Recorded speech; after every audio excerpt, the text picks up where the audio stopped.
heading out from here to the deep water channel. Behind all the shrubbery on the right, the concrete roads, which would have been used for the Sherman tanks, trucks, jeeps and troops to board the landing craft. Gentleman on our right hand side, the one rowing in the front there, he's also another oyster fisherman in this area. So earlier you saw the larger ones with sail, and the areas where they can't get a vessel sailing, they'll use a punt. They'll drop anchor at one part, then row back, drop their dredge, and then they'll pull themselves back up to their anchor, which will then pull up the dredge. They'll then continue repeating out the same patch, and then move over to another patch, and we'll repeat this system. Large house ahead of us, Trelissick mansion and estate. Fine example of Georgian architecture. It's owned by the Copeland family from Stoke-on-Trent, made famous for Spode, China. They gave part of the house and all the land and gardens over to the National Trust back in 1955. The remainder of the house in 2013. Now boasts of 300 acres in total.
47 grams of loose tea leaves will set you back £5,000. Now you do get a number certificate and extensive tasting notes, but it does roughly work out at £111 per tea bag.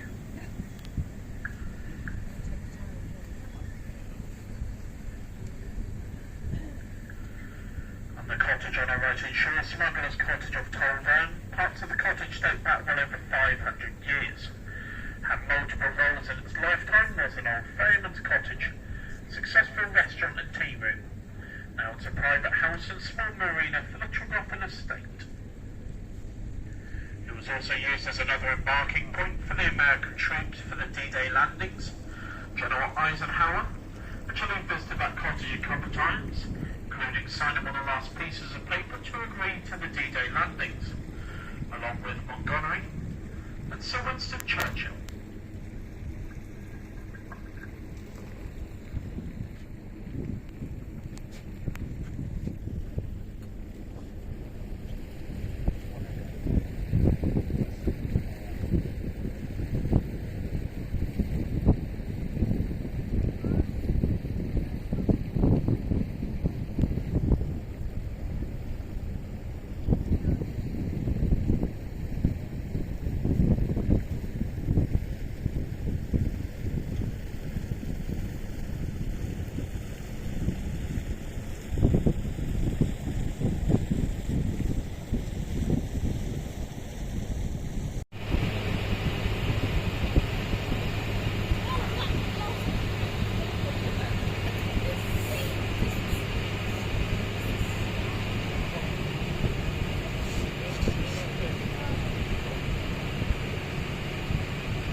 Already ahead of us, got the village of Malpas, gets its name from the French two words, mal and pass, which translates to as bad passage, due to the old ferry boat used to operate up here in all weather conditions.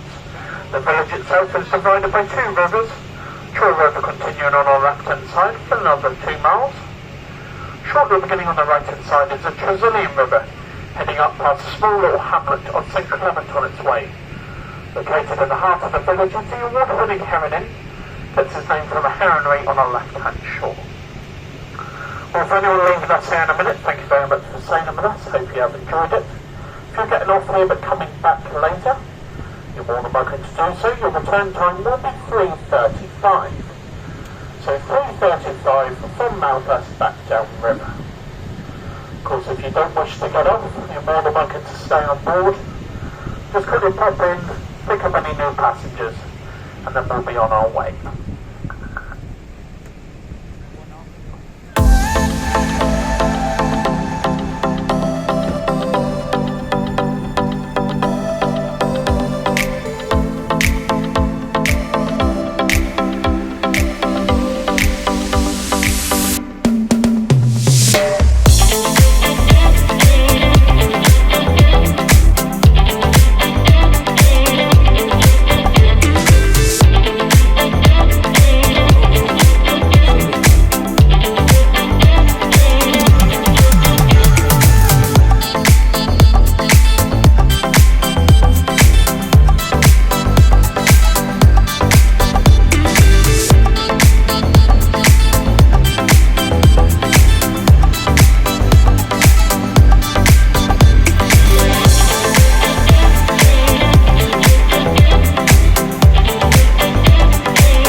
for the top deck. These are inflatable life rafts, RFDs, can take up to 65 people each. Life jackets can be located downstairs in the saloon. In the unlikely event of an emergency, please remain calm, seated, wait for instruction from myself or the crew of today's Georgia. You will be pleased to know that I don't do any commentary on the way down, so I'm going to leave you in some peace. But if you do have any questions whilst we're now making way, you're more than welcome to pop up to the wheelhouse and ask me. Please also note we do have a bar on board serving hot and cold drinks and a selection of local alcohol and light snacks. If you do wish to purchase anything during the voyage. Apart from that, just enjoy the views.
turning times from Trelissick up to Malpas.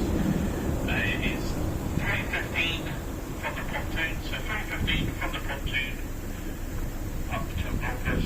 If you want to go from the pontoon down to Falmouth, then your time is 3:55, 5:25. So 3:55, 5:25 from the pontoon down to Falmouth. Still unsure these times as you head up the gangway at the bottom